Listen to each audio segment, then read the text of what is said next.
Slovensko je rozmanitá krajina.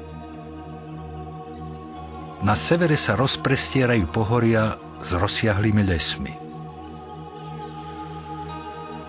Na juhu sa krajina rozširuje do nížiny, ktorá siaha až po Dunaj.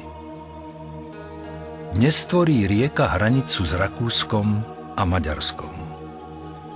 Pred 2000 rokmi bol ale tento mohutný veľtok dobre stráženou vonkajšou hranicou Rímskeho impéria.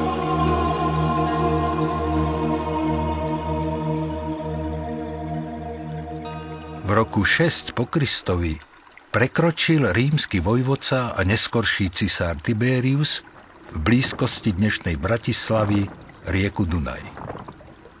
So svojimi légiami si chcel podrobiť ríšu germánskeho kráľa Marobuda. Hradné bralo v Devíne pri Bratislave. Archeologické výskumy dokázali, že hradná vyvýšenina slúžila Tiberiovi ako strategická základňa pre jeho vojenské ťaženia. Miesto ponúka široký výhľad na tok Dunaja a ústie rieky Moravy.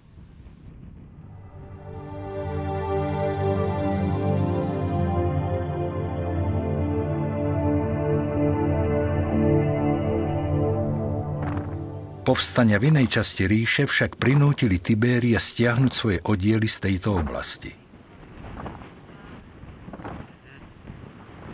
V nasledujúcich storočiach slúžil Dunaj ako hranica medzi Rimanmi a Germánmi. V čase, keď tu sídlili Rimania a Germáni, utvárali povodie Dunaja lužné lesy. V malej obci Rusovce na južnom brehu Dunaja sa archeológom podarilo odkryť časti rímskeho pohraničného kastela Gerulata. Vojenský tábor bol založený a postupne vybudovaný na konci 1. storočia po Kristovi.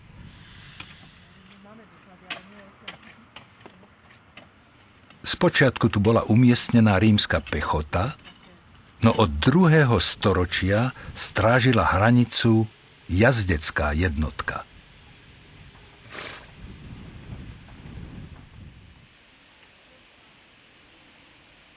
V múzeu v prírode v Gerulate môžu návštevníci nahliadnuť do pôsobivej histórie tábora.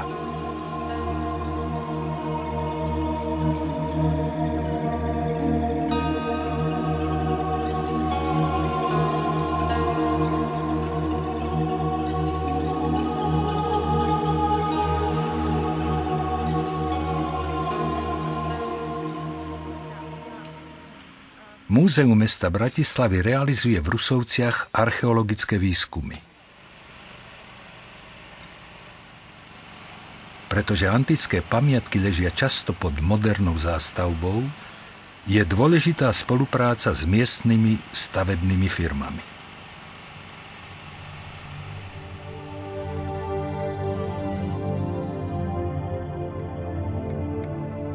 V čase markomanských vojen okolo roku 177 po Kristovi viedol rímsky cisár Marcus Aurelius v Hornej Panónii prudké boje.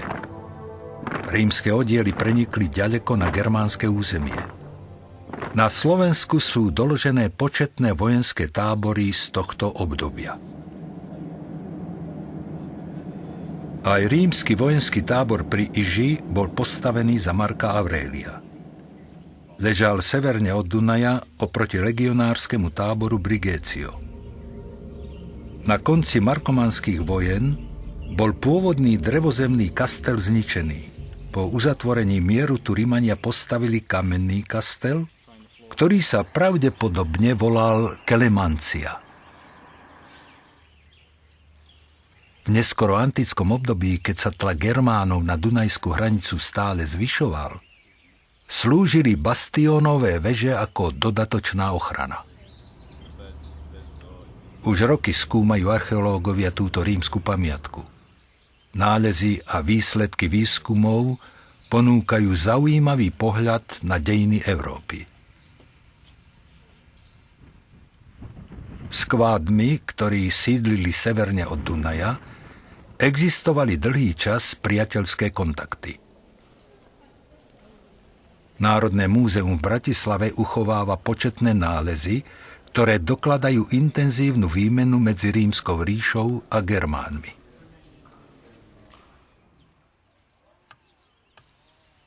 Na sídlach germánskej nobility, ako napríklad v Bratislave Dúbravke, sa nachádzajú rímske stavby.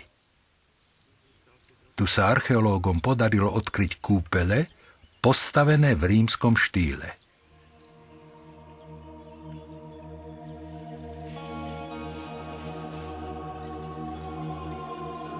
Obidve kultúry, rímska a germánska, sa navzájom ovplyvňovali a tento vplyv formoval dejiny Európy.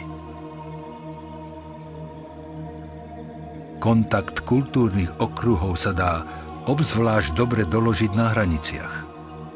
Niekdajší antický pohraničný región pozdĺž Dunaja preto ponúka na území Slovenska možnosť vzrušujúcich objavov.